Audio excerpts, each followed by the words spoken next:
Ngobrol santai dengan akal sehat. Malam ini kita akan membahas sebuah tema, aku seorang pelacur. Saya yakin tidak ada seorang pun perempuan yang punya cita-cita.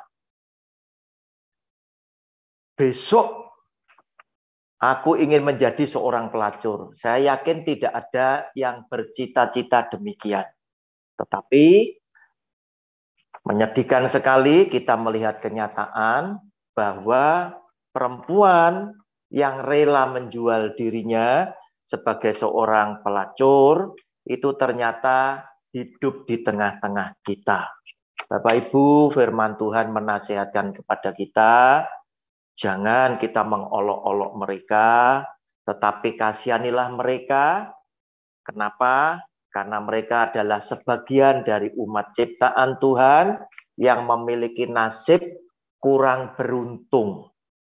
Itu menjadi tanggung jawab kita, bagaimana kita mengangkat harkat dan martabat mereka, agar mereka yang sementara waktu hidup di dalam lumpur dosa, bisa kita selamatkan dan bisa berkenalan dengan nama Tuhan Yesus. Bapak Ibu, sebentar kita akan menyaksikan sebuah kesaksian dari sebuah video yang saya potong.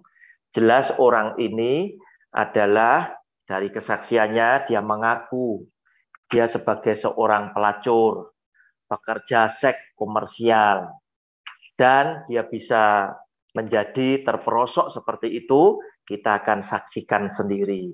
Silakan Pak Fran, videonya bisa ditampilkan.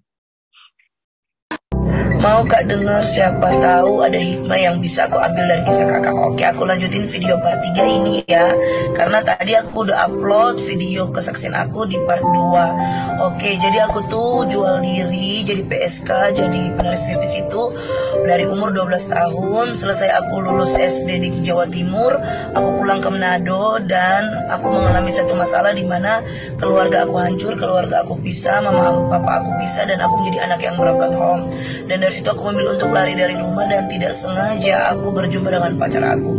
Karena situasi keadaan harus cari uang untuk makan, akhirnya aku dipekerjakan, dijual oleh pacar aku menjadi wanita malam. Lama-kelamaan menjadi penari striptis, penari telanjang, lama-kelamaan menjadi seorang PSK atau pekerja seks komersial. Nah, lama-kelamaan hidup aku hancur, lama-kelamaan hidup aku semakin rusak. Dan itulah kesaksian hidup aku. Nah, Bapak Ibu yang dikasih oleh Tuhan, tragis sekali, menyedihkan sekali. Umur 12 tahun ya, dia sudah menjadi pekerja seks komersial. Kenapa? Perempuan yang cantik ini berasal dari Manado. Ketika dia pulang ke Manado, dia menjumpai keluarganya hancur. Papa mamahnya bercerai. Kemudian dia melarikan diri. Dia ketemu dengan seseorang yang menjadi pacarnya. Tetapi oleh karena dia harus memenuhi tuntutan perut untuk dapat makan, akhirnya dia oleh pacarnya dijual, ya, dijadikan sebagai pekerja seks komersial. Akhirnya hidupnya semakin lama semakin hancur. Dan dia menjadi penari telanjang dan lain sebagainya. Ini adalah videonya perempuan yang cantik tadi, yang keempat. Yang saya cuplik hanya yang bagian yang keempat. Di bagian yang lain saya saksikan akhirnya perempuan cantik ini sempat mengenal nama Yesus Kristus Tuhan. Nah, Bapak Ibu yang dikasih oleh Tuhan, ternyata orang bisa terperosok menjadi seorang pelacur, penyebabnya itu banyak. Nah, sebelum kita membahas lebih dalam, kita kaitkan dengan firman Tuhan, saya ingin juga agar supaya Bapak Ibu juga punya kenangan, ya. dengan satu lagu yang diciptakan oleh Titik Puspa, yang syairnya itu begitu menggugah hati kita, sehingga kita bisa introspeksi sebagai laki-laki. Kita juga bisa memberikan belas kasihan sebagai sesama. Kenapa? Karena mereka-mereka yang menjadi pelacur itu butuh dikasihani. Walaupun kebanyakan masyarakat dengan kata-kata yang pedas, yang menyakitkan hati, terkadang mereka suka berkata, dasar perempuan murahan.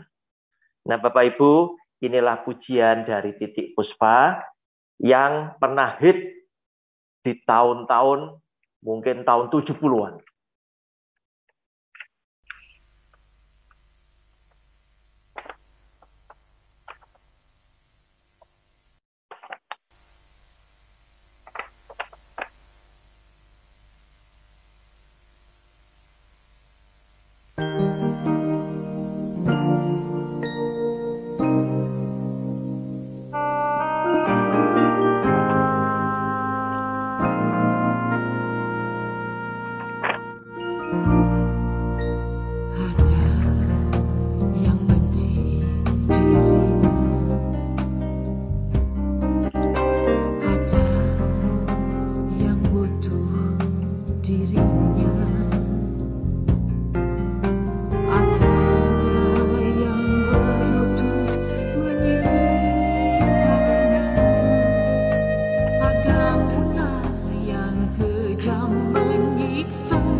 Nah, Bapak Ibu yang dikasihi oleh Tuhan, kesaksian yang tadi kita dengar dan ujian daripada Titik Puspa, syairnya ini kelop.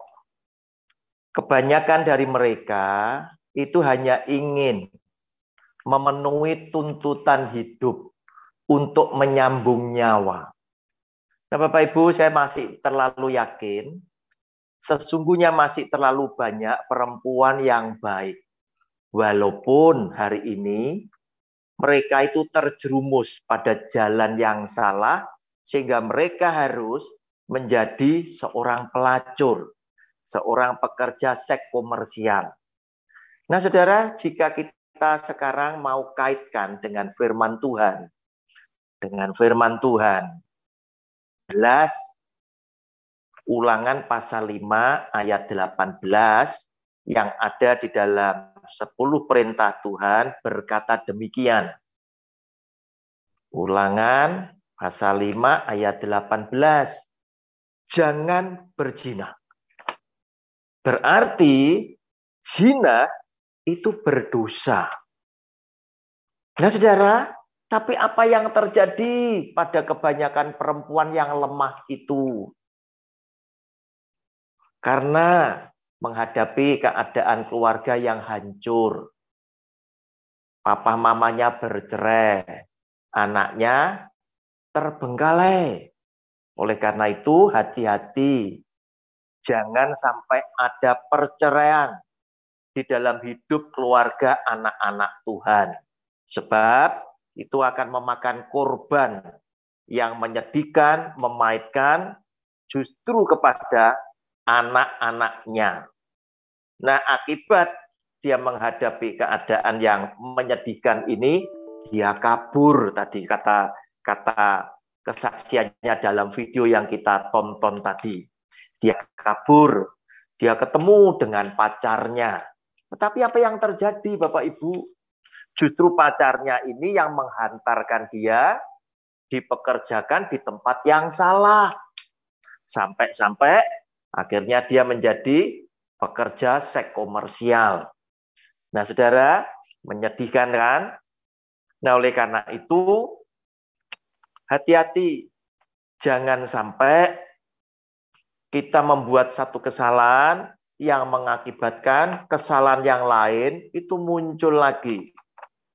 Nah, saudara, banyak masyarakat yang karena dia tidak mengalami, memberikan komentar dan pandangannya seringkali justru tidak memberikan semangat kepada orang yang sedang terjerumus, yang sedang hidup di dalam keterpurukannya dia, masuk di dalam lumpur dosa. Mereka justru berkata, dasar perempuan murahan, kenapa tidak mau bekerja dan lain sebagainya. Saya yakin ketika mereka mau menceburkan diri ke lumpur dosa itu, mereka pun berpikir. Namun setelah mereka berusaha mencoba nasibnya dengan skill yang ada, dengan kemampuan yang dia miliki, belum tentu mereka bisa berhasil. Bahkan mungkin mereka mendapati apa yang bisa dicapai oleh mereka tidak bisa memenuhi kebutuhan hidup mereka. Sehingga akhirnya karena pergaulan yang salah, dia pun terseret kepada arus yang menghantar mereka pada lumpur dosa.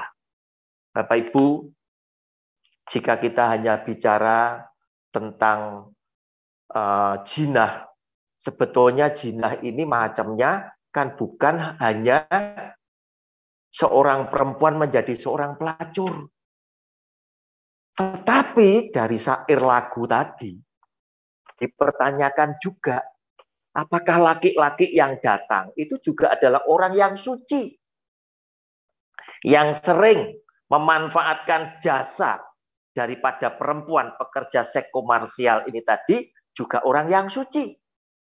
Tentunya sama-sama bersalah jika ini kita kaitkan dengan firman Tuhan yang ada di dalam 10 perintah Allah tadi, yaitu jangan berzina. Nah, Bapak Ibu, jika kita mau mencermati dengan lebih teliti lagi, ya, lebih teliti lagi, bahwa yang dikatakan zina bukan hanya karena seorang perempuan rela mengorbankan diri, menjual dirinya saja, atau laki-laki menggunakan jasa tersebut. Tetapi ada yang tertulis di dalam Alkitab, zina yang lain. Bagaimana dengan mereka, pasangan hidup, ya, yang kemudian cerai hidup dan kemudian kawin lagi. Nah, saudara yang dikasihi oleh Tuhan, oleh karena hal seperti itulah, tidak salah jika Yesus yang adalah Tuhan itu selalu mengingatkan saudara dan saya, jangan menghakimi. Sebab belum tentu engkau yang menghakimi juga adalah orang yang suci di hadapan Allah. Nah, saudara, saya seringkali bertanya dengan Tuhan di dalam doa saya. Kemudian saya mulai meneliti firman Tuhan yang ada di dalam Alkitab. Saya sangat kagum dengan kesabaran Tuhan, dengan kasih sayang Tuhan kepada manusia sebagai umat ciptaannya yang penuh dengan noda dosa dan cacat celah. Nah, saudara, kita lihat bagaimana sikap Tuhan Yesus kepada perempuan yang kedapatan berzina ini.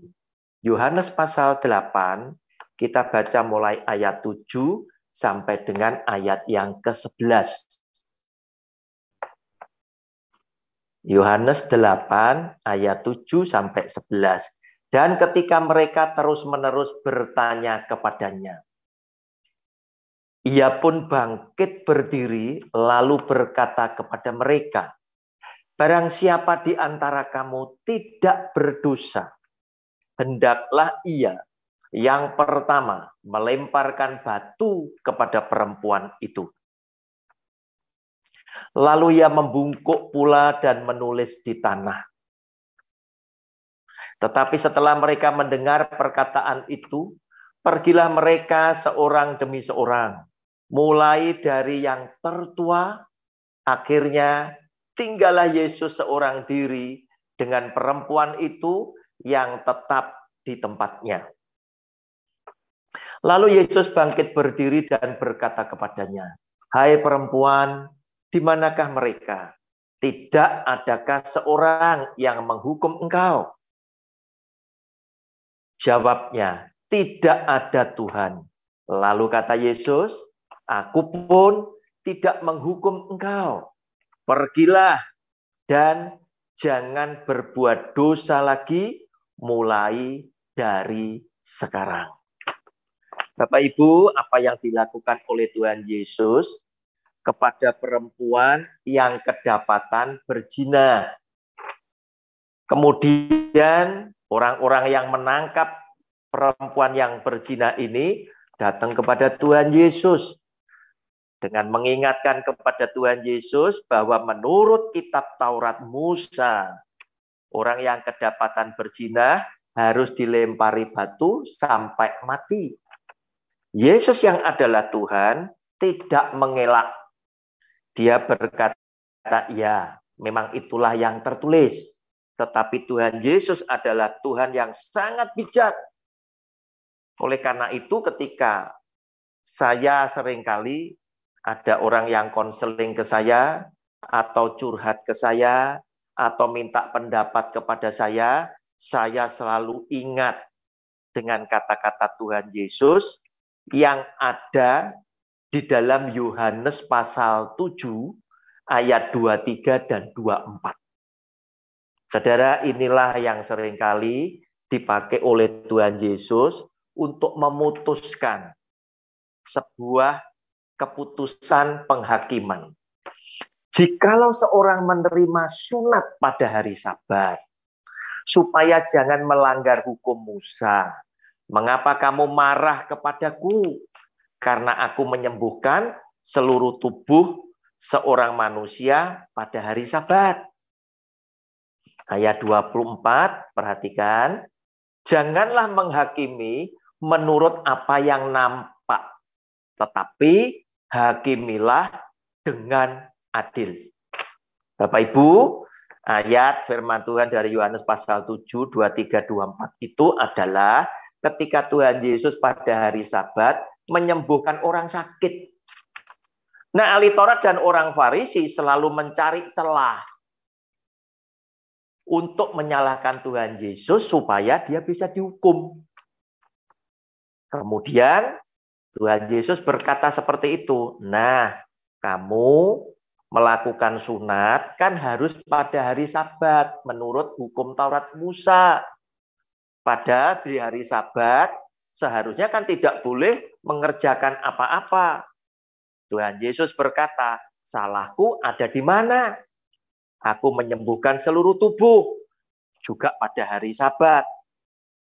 Dan dia berkata, jangan kamu menghakimi dari apa yang nampak, tetapi hakimilah dengan adil. Artinya, tentang satu kasus, memang perempuan itu berdosa karena dia berzina.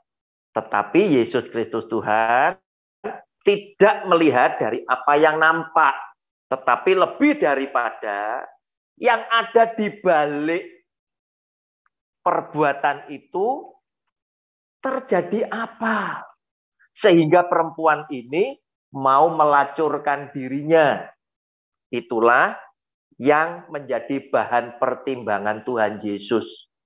Sama seperti video tadi, ternyata apa? Ternyata perempuan tadi yang cantik tadi, yang akhirnya kenal dengan nama Tuhan Yesus, dia berkata, karena saya harus mencari uang untuk makan. Cuman jalannya salah.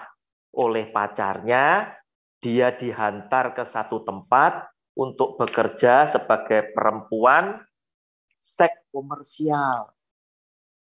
Pujian dari Titik Puspa pun juga berkata, itu hanya untuk menyambung nyawa. Nah, saudara yang dikasihi oleh Tuhan, oleh karena itu Tuhan Yesus memberikan satu wacana kepada para laki-laki yang sepertinya berhak menghakimi perempuan yang berzina ini karena mereka menganggap bahwa mereka adalah kelompok yang suci, yang berhak menjatuhkan hukuman kepada perempuan yang kedapatan berzina dengan memberikan wawasan, sama seperti pujian Titik Puspa tadi yang mempertanyakan, dosakah yang mereka kerjakan? Sucikah mereka yang datang? Nah, oleh karena itu Tuhan Yesus berkata, silakan lempar batu pertama bagi engkau yang hidupmu tidak berdosa. Nah, akibat apa yang disampaikan oleh Tuhan Yesus, terbukalah wacana para laki-laki yang sudah menggenggam batu. Dan mereka menyadari bahwa mereka pun adalah orang yang berdosa, yang selayaknya oleh karena dosa itu mereka juga binasa. Akibatnya mereka tidak jadi melempari batu kepada perempuan yang kedapatan berzina. Mereka meninggalkan Tuhan Yesus dan perempuan tersebut. Nah, pada ayat yang ke-11 tadi terjadi satu dialog. Tuhan Yesus bertanya kepada perempuan yang kedapatan berzina tadi, hai perempuan, di manakah orang yang hendak menghukum engkau? Perempuan tadi berkata, tidak ada Tuhan. Dan Tuhan Yesus menjawab, aku pun juga tidak menghukum kamu, tetapi tidak titik, koma, tetapi jangan berbuat dosa lagi mulai sekarang. Nah, Bapak Ibu, artinya apa? Artinya Tuhan Yesus adalah Tuhan yang sanggup, yang mampu untuk mengampuni semua dosa umat manusia yang diperbuat oleh saudara dan saya, termasuk perempuan yang saat ini sedang melacurkan dirinya. Bapak Ibu, dia merindukan siapapun yang telah berbuat dosa, kembali kepada jalan yang benar, kembali kepada panggilan Tuhan, kembali kepada Kristus sebagai juru selamat dan yang berkenan mengampuni dosa-dosa kita. Puji Tuhan, perempuan yang cantik yang tadi menyaksikan di dalam video yang kita tonton bersama, pada akhirnya dia mengenal nama Tuhan Yesus, dan semoga doa saya, perempuan ini tetap hidup di dalam jalan yang benar, dan dia akan mendapatkan pengampunan dosa dan keselamatan di dalam hidup yang kekal. Demikian Bapak Ibu yang saya bisa paparkan. Silakan sekarang jika Bapak Ibu ada yang ingin menyampaikan pandangannya. Namun sebelum kita memberikan pandangan, saya umumkan lebih dulu acara kita untuk hari Selasa tanggal 30 dan hari Jumat mendatang. Silakan Pak Fran ditayangkan lebih dulu. Inilah acara kita di Zoom Roni Suwono Bible Study, judulnya adalah Ganti Istilah Persepuluhan dengan Persembahan Kasih, Konflik Persepuluhan akan berhenti. Ini kita akan tayang tanggal 29 hari Selasa pukul 19.00. Jumat yang akan datang tanggal 2 September di Zoom ini, acara ini, ngobrol santai dengan akal sehat, adalah sesuatu yang sedang dibicarakan secara nasional, yaitu Irjen Verdi Sambo terancam hukuman mati. Judul kita adalah Hukuman Mati Alkitabiahkah. Kita akan ngobrol secara santai dikaitkan dengan peristiwa ini dengan kitab suci. Bapak Ibu, sebelum Anda memberikan pandangan, saya akan ulang tayangkan lagi kesaksian video perempuan cantik tadi, supaya Anda semuanya yang terlambat bisa memahami. Silakan Pak Fran. Mau Kak dengar, siapa tahu ada hikmah yang bisa aku ambil dari kisah kakak. Oke, aku lanjutin video part 3 ini ya. Karena tadi aku udah upload video kesaksian aku di part 2. Oke, jadi aku tuh jual diri jadi PSK, jadi penari striptis itu dari umur 12 tahun. Selesai aku lulus SD di Jawa Timur, aku pulang ke Manado dan aku mengalami satu masalah di mana keluarga aku hancur, keluarga aku pisah, mama aku, papa aku pisah, dan aku menjadi anak yang broken home. Dan dari situ aku memilih untuk lari dari rumah, dan tidak sengaja aku berjumpa dengan pacar aku. Karena situasi keadaan harus cari uang untuk makan, akhirnya aku dipekerjakan, dijual oleh pacar aku menjadi wanita malam.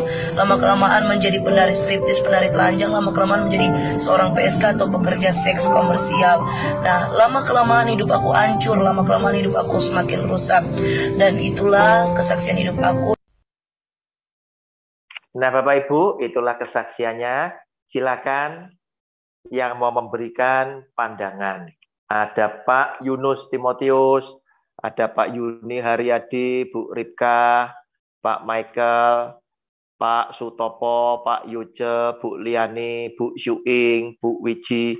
Silakan, ada Pak Fendi, Bu Endang, silakan, Bu Monita. Siapa yang memberikan pandangan lebih dulu, silakan. Pak Yuce, silakan Pak. Ya, terima kasih Pak. Silakan Pak. Ya memang kalau ini kan dikatakan kalau kita jumpa dengan orang yang seperti itu, ada kata untuk kita coba untuk menghakimi. Saya pernah tahun 70-an Kita melayani di tempat PSK itu ya. Tahun Iya, 70-an memang tidak seserem seperti sekarang ya. iya, Itu di Senen yang Jalan Bungur itu. Dulu itu nggak ada jalan dulu. Jadi di Senen. Nah, kita melayani di sana dan memang ya kita harus melihat mereka secara langsung dan ya betapa kesian ya cara hidup iya, mereka. Jadi apa namanya, rata-rata mereka semua punya jawaban yang kalau kita tanya, kita dialog adalah kebutuhan. Ya anak dia ada di kampung, dia tidak punya uang untuk membiayai anaknya, membiayai orang tuanya. Jadi hampir rata-rata keluhan mereka adalah masalah ekonomi. masalah perut. Iya, masalah perut. Ya, tapi memang seperti yang Pak Roni bilang tadi, ya mungkin cuma itu karena salah jalan. Tapi ya Iya, itu dia, mungkin karena mereka tidak punya kemampuan apa-apa, ya itu mungkin yang gampang, itu yang mereka lakukan. Nah, yang paling ini lagi, ada mereka yang tidak punya niat untuk ke situ. Jadi seperti yang tadi kesaksian bahwa dia itu dijebak oleh pacarnya. Nah sekarang iya, kan banyak yang apa namanya yang istilahnya apa mami-mami gitu ya. iya, Mereka diambil dari desa, kemudian mereka dijanjikan untuk dipekerjakan di perusahaan atau jadi pembantu, tapi ternyata mereka dijebak. Nah ini memang merupakan satu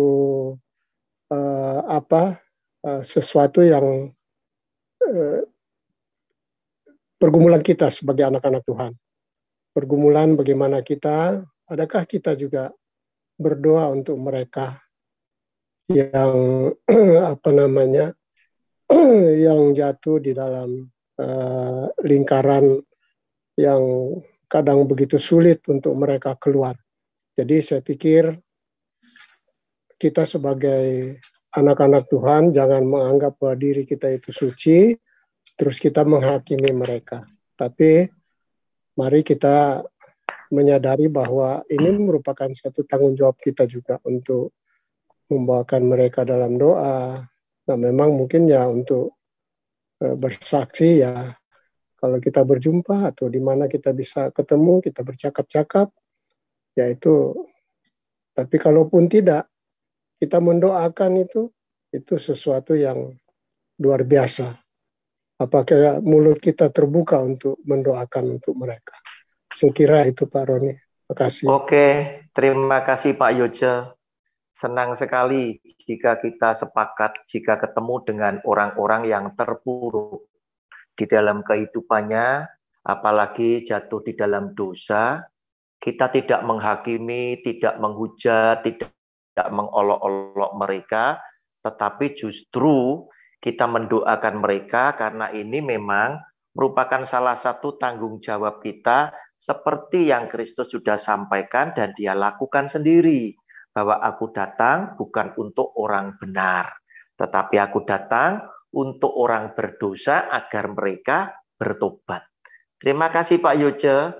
Barangkali Pak Yuni Haryadi, silakan Pak. Pendapatnya. Atau Pak Yunus Timotius.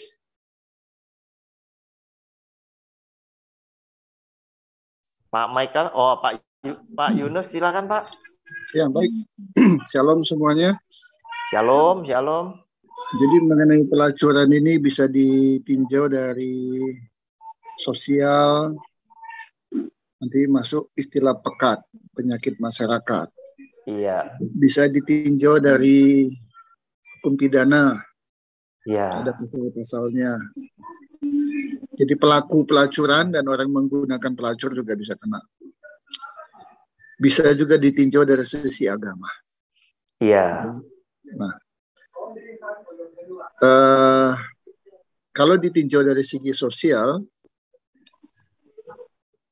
kebanyakan pelacur pelacuran atau orang menjadi pelacur karena dua hal. Satu karena ekonomi, satu lagi karena ditipu. Tapi setelah menjadi pelacur, yang awalnya terpaksa karena ekonomi atau karena ditipu, masuk ke penyebab ketiga. Udah merasa enak, nyaman, dapat uang dengan mudah. Ya, jadi alasan pertama jadi sirna, alasan kedua jadi sirna, alasannya apa? Berhenti yuk, enggak, udah enak ini. Cari duitnya gampang. Itu sosial.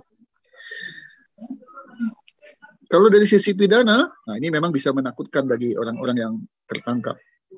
Setidak-tidaknya kita tahu kalau ada razia ya, oleh Satpol PP, mereka ditangkap, masukkan ke panti sosial, di sana sekian bulan, itu diharapkan bisa tobat, tapi kembali ketika keadaan ekonomi sudah sulit, terpaksa lagi, kembali lagi.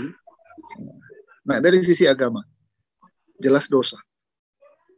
Jelas dosa, melakukan pelacuran itu. Ya, zina.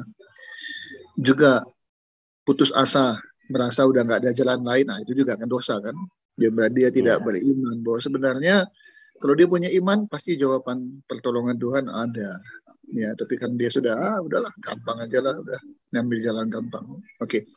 Nah, dari tiga hal itu saya ingin memberikan sedikit pendapat tentang hal pandangan agama, khususnya orang-orang Kristen.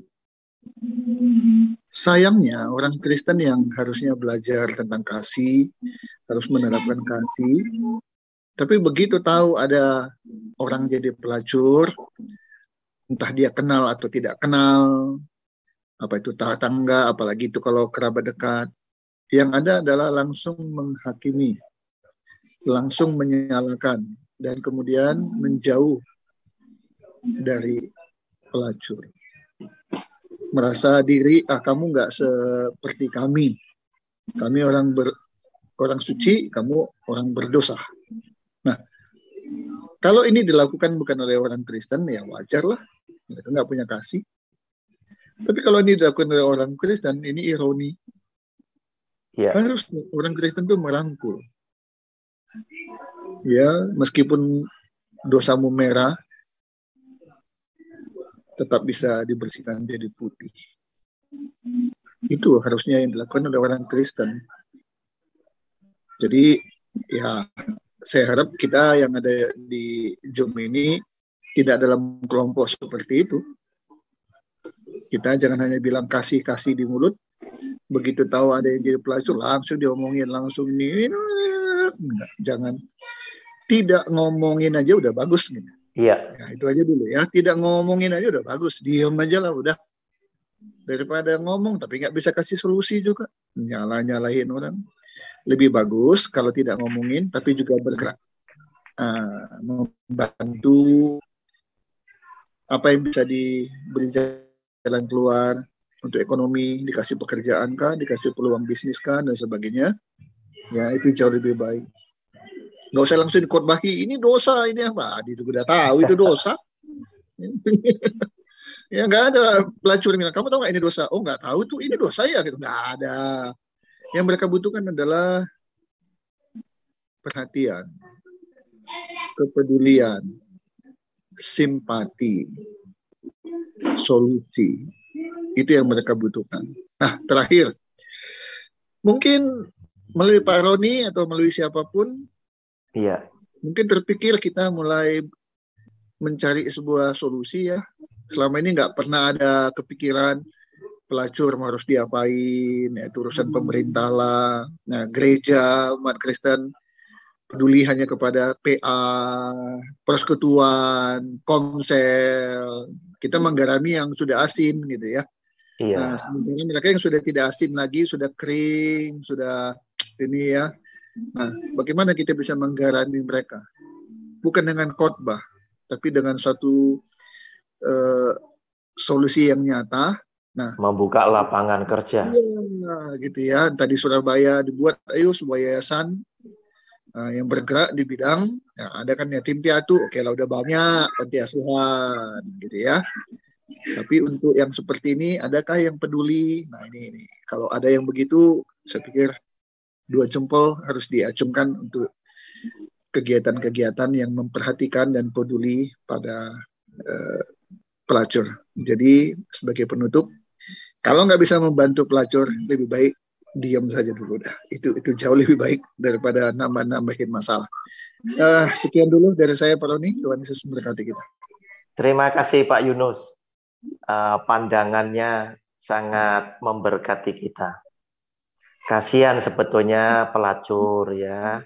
Kenapa tema-tema ini saya angkat? Karena saya memang juga menyaksikan bahwa banyak gereja itu telah salah mengambil langkahnya. Yesus yang adalah Tuhan sempat bersabda, "Aku datang bukan untuk orang benar, tetapi untuk orang berdosa." Oleh karena apa? Oleh karena belas kasihan, agar supaya yang berdosa itu bertobat. Tetapi justru yang sering kita lihat adalah sesuatu yang menyedihkan, bahwa kita yang katanya orang beriman, yang seringkali berbicara tentang kasih, justru seringkali kita tidak mau bergaul dengan mereka yang saat ini hidup di dalam dosa. Nah, kalau kita tidak bisa bergaul dengan mereka, berarti kita pun tidak punya kesempatan bisa menunjukkan jati diri kita bahwa kita ini adalah terang dan garam dunia. Dari mana kita bisa mengangkat harkat dan martabat mereka? Jelas nggak mungkin bergaul saja kita merasa tidak nyaman dengan mereka. Bapak Ibu, sebelum saya memberikan kesempatan kepada yang lain, saya nanya dulu juga kepada Pak Yunus selaku advokat. Pak Yunus dulu pada waktu ada komplek lokalisasi, otomatis sepertinya kan dilegalkan. Nah sekarang komplek lokalisasi pelacuran itu ditutup. Muncullah tadi kata Pak Yunus tadi, ternyata bisa juga laki-laki yang menggunakan jasa daripada perempuan PSK ini tadi bisa dipidana.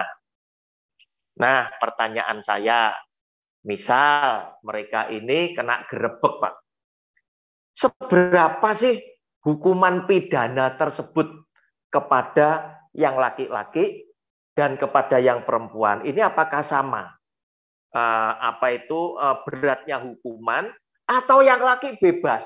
Sebab di Alkitab, ketika perempuan ini kedapatan berzina, yang laki tidak disertakan, Pak Yunus. Gimana Pak Yunus?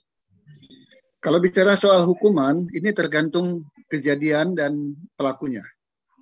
Contoh, ternyata perempuan yang jadi pelacur itu di bawah umur, dengan kalau dia usia dewasa itu sudah berbeda hukumannya Pak. Oh, beda. Ya, Iya. Beda.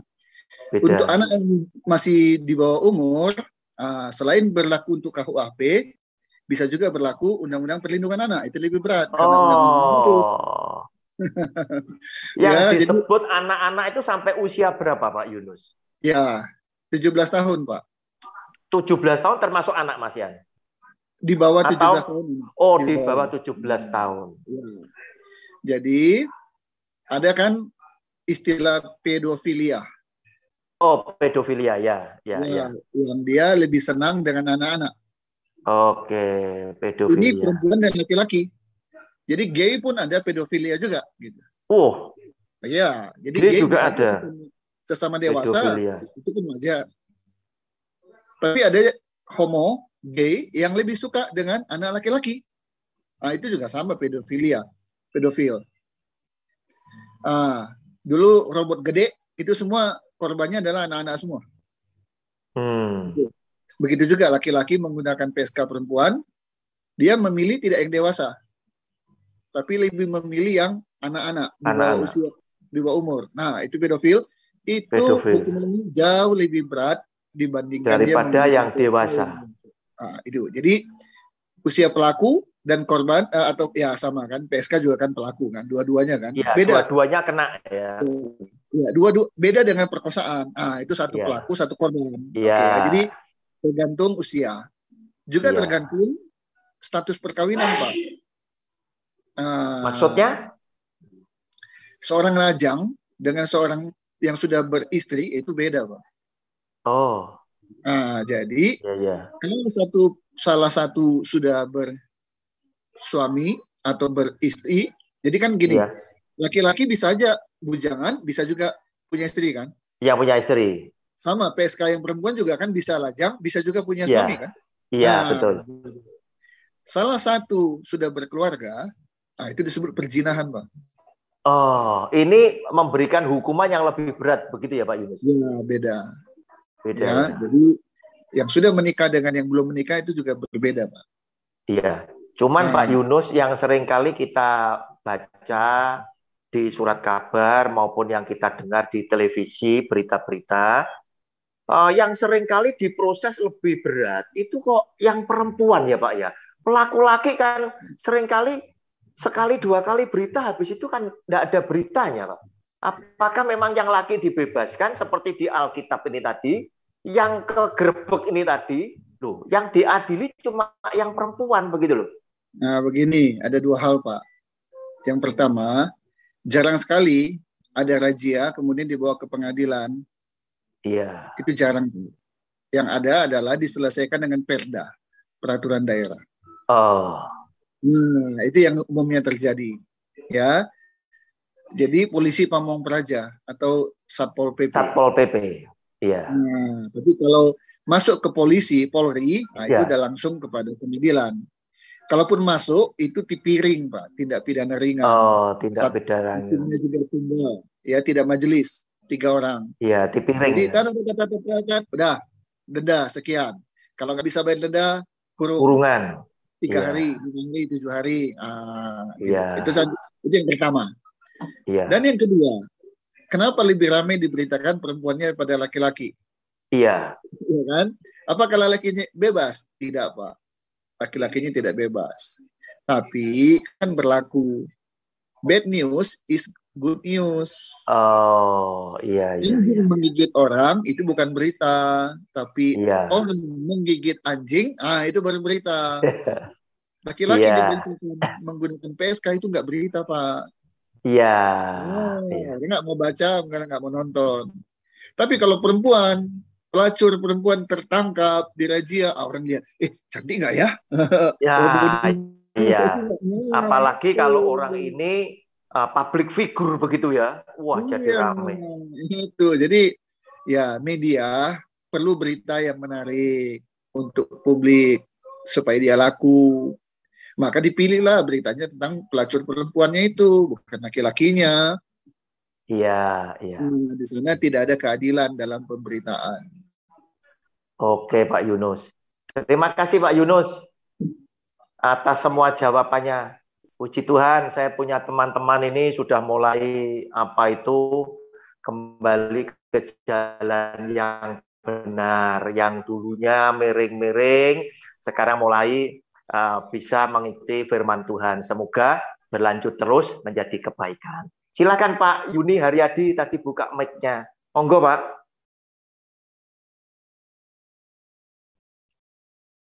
Pak Yuni, ada yang mau disampaikan? Pak Yuni, monggo. Ya, terima kasih. Shalom. Shalom. Semuanya. Pak Roni, ya saya juga tidak lupa. Karena sering di Kediri. Ya Pak Yuni, monggo. Kalau kita melihat yang seperti tadi Pak, sebenarnya kita juga kasihan kepada yang suka berzinahan. Karena mereka itu tidak tahu akan firman Tuhan. Jadi semuanya ini bukan kesalahan yang melakukan, karena memang tidak mengenal firman. Jadi mereka semua itu ibaratnya yang terpakai oleh Tuhan sendiri, dia atau diperlihatkan benar-benar bahwa tindakan kebenaran di dalam pelacuran tadi, itu saya kira mereka itulah yang dipakai Tuhan untuk supaya tidak menjadi orang yang masuk neraka. Karena saya tahu di dalam penginjilan saya sering berbicara dengan mereka itu bahwa yang penting dia itu hidup di dalam mencari uang tadi, Pak. Iya. Jadi akhirnya dia terpaksa menjual diri. Tapi suatu hal kalau berkat Tuhan yang luar biasa, puji Tuhan, kita yang wajib mendoakan mereka itu, ternyata doa yang orang benar itu besar kuasanya, itu benar sekali. Kami juga pernah waktu kami pelayanan di Tanjung Pinang. Iya. Itu kami juga berdoa untuk orang-orang itu. Ternyata lambat laun mereka itu berserah dan menjadi orang baik kembali, Pak. Iya. Jadi Terima kasih. Inilah berkat. Mari kita orang-orang yang benar jangan merasa saya inilah yang paling benar, jangan. Tapi doakan orang-orang yang belum benar supaya kita juga didoakan mereka itu. Terima kasih Pak Roni. Terima kasih Pak Yuni. Iya, terima kasih. Terima kasih pandangannya. Saya setuju sekali sebab untuk membuat seseorang itu bertobat itu butuh proses, butuh waktu. Iya. Ya, karena itu kita selalu berdoa. Jujur aja, yang bisa membuat orang itu bertobat itu bukan nasihat kita sebetulnya. Tetapi karena Tuhan memang sudah mempersiapkan jalan orang tersebut sehingga mereka akhirnya menyadari bahwa apa yang mereka selama ini perbuat itu adalah sesuatu yang sebetulnya mendukakan hati Tuhan, telah berbuat dosa. Sehingga karena Tuhan mempersiapkan dan Tuhan memilih mereka untuk diselamatkan, mereka bisa meninggalkan apa yang mereka telah perbuat. Bapak Ibu, jika tafsir saya benar ya, jika tafsir saya benar bahwa perempuan yang tadi mau dirajam batu itu adalah Maria Magdalena. Jika benar ya, maka sungguh luar biasa seorang Maria Magdalena ini tadi ketika dia menerima nasihat firman Tuhan, di mana Tuhan Yesus menjawab, "Kemana orang yang hendak menghukum engkau, hai perempuan?" Maka perempuan ini menjawab, "Tidak ada Tuhan." Dan Tuhan Yesus berkata, "Aku pun juga tidak menghukum kamu, tetapi jangan berbuat dosa mulai sekarang." Nah, Bapak Ibu, yang luar biasa apa? Berarti Maria Magdalena ini betul-betul ingin menjalankan nasihat firman Tuhan di dalam hidupnya dengan meninggalkan dosa yang dia sudah perbuat. Akibatnya, dia mendapatkan anugerah yang begitu besar di dalam hidupnya karena Yesus Kristus Tuhan berkenan menampakkan diri ketika dia bangkit pada hari pertama itu justru bukan kepada Petrus, bukan kepada Yohanes, bukan kepada Yakobus dan para rasul lainnya, tetapi dia justru berkenan menampakkan diri yang pertama kali kepada Maria Magdalena. Artinya sekaligus Tuhan merehabilitasi, memulihkan nama baik Maria Magdalena yang dulu mungkin banyak masyarakat yang berkata, ini adalah perempuan murahan. Oke, Bapak Ibu, silakan siapa yang mau memberikan pandangan lagi? Ya. Bu Ripka mungkin? Shalom, Pak. Oh, shalom, silakan Pak Michael. Ya. Saya sangat senang sekali diberkati hari ini dengan tema yang luar biasa ini. Aku seorang pelacur. Tadi sudah dipaparkan semua, dan terakhir juga Pak Roni paparkan bahwa Yesus pun peduli, Pak. Itu ada di dalam buntelan Alkitab kepada seorang pelacur. Hanya sebelum masuk ke Pak Yunus tadi, alangkah baiknya kita ini punya kepedulian dulu, Pak. Yakni selama ini saya ikutin baik itu gereja-gereja dulu, persekutuan, komsel maupun apapun macamnya, itu jarang sekali ada masuk di dalam doa syafaat, Pak, pelacur ini. Dan ini sangat menarik.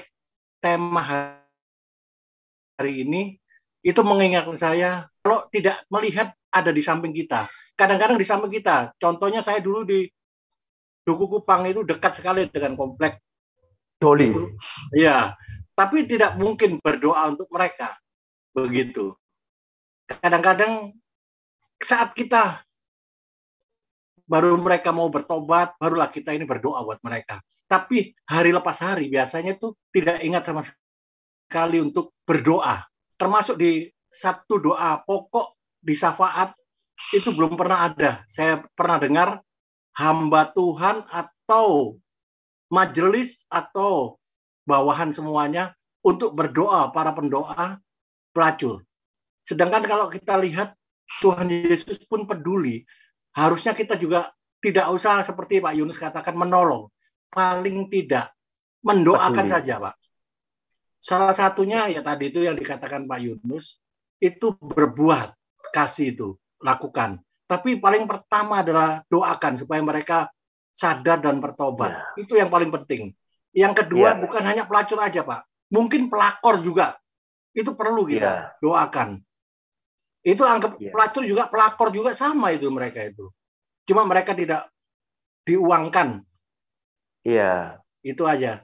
Itu yang dapat saya bagikan, Pak. Terima kasih, Tuhan memberkati. Oke, terima kasih Pak Michael. Oleh karena itu, apa yang Pak Michael sampaikan itu benar, sehingga saya memang ingin mengangkat tema-tema seperti ini dengan maksud agar supaya jemaat atau siapapun hamba Tuhan yang sempat nonton video saya sempat terilhami bahwa ternyata gereja itu ada sesuatu perintah Tuhan yang tidak dijalankan, yaitu ketika Yesus Kristus Tuhan bersabda, "Aku datang bukan untuk orang benar, tetapi aku datang untuk orang berdosa supaya mereka bertobat." Artinya apa? Orang berdosa jangan kita jauhi. Sebab Yesus Tuhan bilang, ini target operasionalku di sini. 99 domba yang tidak tersesat harus dia tinggalkan untuk sementara waktu, sebab ini aman. Satu yang tersesat, dia cari dan dia bilang, jika aku menemukan yang satu, aku akan lebih bersuka cita karena yang satu yang tersesat ini ketemu daripada 99 yang dalam posisi aman. Nah, itu tadi. Nah, Bapak Ibu, seperti yang tadi sudah saya sampaikan, kalau kita hanya melihat dari sisi yang sempit bahwa pelacur itu berzina. Padahal perzinahan ini luas loh. Ya, luas loh, perzinahan ini luas loh. Termasuk salah satunya pasangan yang cerai hidup kemudian masing-masing menikah. Nah, ini juga zina. Nah, Bapak Ibu, ini di sini ada Pendeta Beni Susanto, sahabat saya. Silakan Pak Beni, jika ada pandangan yang mau disampaikan supaya kita bisa sama-sama diberkati. Silakan Pak Beni.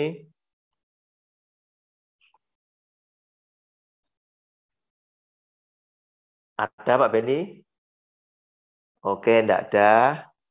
Silakan kalau ada Pak Beni. Enggak ada.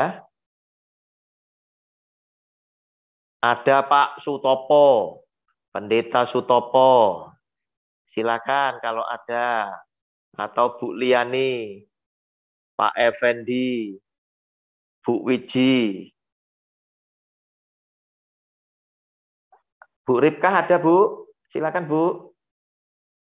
Bu Ripkah ini juga paham dengan Alkitab. Silakan Bu Ripkah kalau ada. Ya, terima kasih. Terima kasih, Bu. Saya tadi sudah, terima kasih. Ya. Saya tadi sudah mendengar pandangan-pandangan dari Bapak-Bapak tadi. Dan saya setuju sekali. Sebab para pelacur itu memang sebenarnya kebanyakan tidak atas kemauannya sendiri kan. Mungkin terdesak, mungkin jadi masalah ekonomi ataupun masalah karena tersakiti, itu sehingga mereka melakukan perbuatan yang tidak baik itu. Dan yang saya maksudkan di sini, kebanyakan kalau kita tahu atau mengetahui pada si A itu sebagai pelacur atau penjina, kebanyakan kita malah menjauhi mereka. Iya. Menjauhi mereka. Nah ini kalau menurut saya memang kurang pas ya. Karena apa? Sebetulnya mereka itu sudah merasa hina, merasa tersisih. Kalau kita sebagai anak Tuhan juga menjauhi mereka, itu berarti kita ini sama dengan mereka yang tidak kenal Tuhan. Iya. Jadi saya setuju dengan Bapak-Bapak itu tadi. Jadi sebaiknya kita harus bisa melakukan pendekatan. Nah, pendekatan itu di antara lain dia mendoakan atau kan mencarikan jalan solusi yang jelas. Karena menurut saya jangan sampai kita ikut-ikutan menjauhi mereka atau justru malah menggosipi mereka. Itu kalau menurut saya seperti itu, Bapak. Terima kasih. Terima kasih. Terima kasih Bu Ripka. Saya setuju sekali. Sebab apa? Kebanyakan mereka melakukan menjual diri ini tadi bukan karena kemauan, ya, tetapi karena tekanan hidup yang dia tidak bisa atasi. Bolehlah sementara waktu banyak orang yang bilang, oh dasar kamu tidak punya iman, apa dan lain sebagainya. Tetapi karena kalian tidak mengalami kondisi yang seperti itu, ada baiknya kita tidak mengolok-olok mereka agar supaya mereka tetap punya semangat untuk bangkit kembali. Sebab sebagai perempuan adalah insan yang lemah sebetulnya. Kedua, belum tentu dia punya skill. Atau mungkin dia punya skill, tapi setelah dia mulai berupaya, berusaha, apa yang dia peroleh tidak bisa mencukupi kebutuhannya. Sehingga lewat pemandangan pikiran yang sempit inilah, mereka-mereka akhirnya terjerumus di dalam kehidupan yang sesungguhnya oleh Tuhan dilarang. Nah, Bapak Ibu, saya masih terlalu yakin masih banyak perempuan-perempuan yang sementara waktu melacurkan diri. Itu banyak yang baik. Namun kesempatan itu tadi belum terbuka bagi dia. Kita menunggu sebetulnya yang bisa mengentaskan bukan kita. Tetapi ketika kita mendoakan, kita memberikan semangat buat mereka, saya yakin waktu Tuhan itu juga akan datang kepada mereka-mereka yang terpilih. Bapak Ibu, siapa yang mau memberikan pernyataan lagi? Semuanya sudah. Mungkin Pak Beni ada, kalau tidak ada, siapa ada yang ada? Saya tambahkan sedikit boleh Pak Roni? Silakan. Iya, tadi itu dari film dan semua pembahasan, pemaparan dari Pak Roni, semua itu menyangkut perempuan, Pak. Iya. Wanita. Iya. Padahal banyak loh, Pak. Pelacur laki-laki juga banyak. Iya, kita sekarang nggak bisa menutup mata juga. Ada gigolo. Ada pelacur zaman juga sekarang yang cari tante-tante girang supaya mereka memiliki hidup yang mapan dan hidup yang mengikuti zaman ini. Ada juga pelacur lesbi, Pak. Sesama lesbi melacurkan diri. Atau sama-sama dengan homo, gay ini. Ada, Pak. Kita nggak bisa tutupi pelacur ini luas sekali sebenarnya, Pak. Iya, Ya, betul. itu saja saya tambahkan. Terima kasih, Pak. Oke, terima kasih Pak Michael sudah mengingatkan apa itu macam-macam pelacuran. Ternyata pelacur ini ada juga yang laki ya, yang laki. Ada juga yang perempuan dengan berbagai macam variasi. Sekarang kelihatan lebih vulgar. Ada banyak laki-laki yang melacurkan diri, cari tante-tante dan lain sebagainya. Dan ini sudah tertulis loh di dalam kitab suci ya. Coba Pak Fran tayangkan Roma pasal 1 ayat 24. Saya bacakan 24. Nanti berhenti di ayat-ayat selanjutnya ya. Karena itu Allah menyerahkan mereka kepada keinginan hati mereka akan kecemaran. Sehingga mereka saling mencemarkan tubuh mereka. Sebab mereka menggantikan kebenaran Allah dengan dusta dan memuja dan menyembah makhluk dengan melupakan penciptanya yang harus dipuji selama-lamanya. Amin. 26.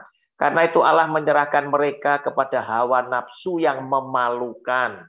Sebab istri-istri mereka menggantikan persetubuhan yang wajar dengan yang tak wajar. Demikian juga suami-suami meninggalkan persetubuhan yang wajar dengan istri mereka dan menyala-nyala dalam birahi mereka seorang terhadap yang lain. Sehingga mereka melakukan kemesuman laki-laki dengan laki-laki. Dan karena itu mereka menerima dalam diri mereka balasan yang setimpal untuk kesesatan mereka.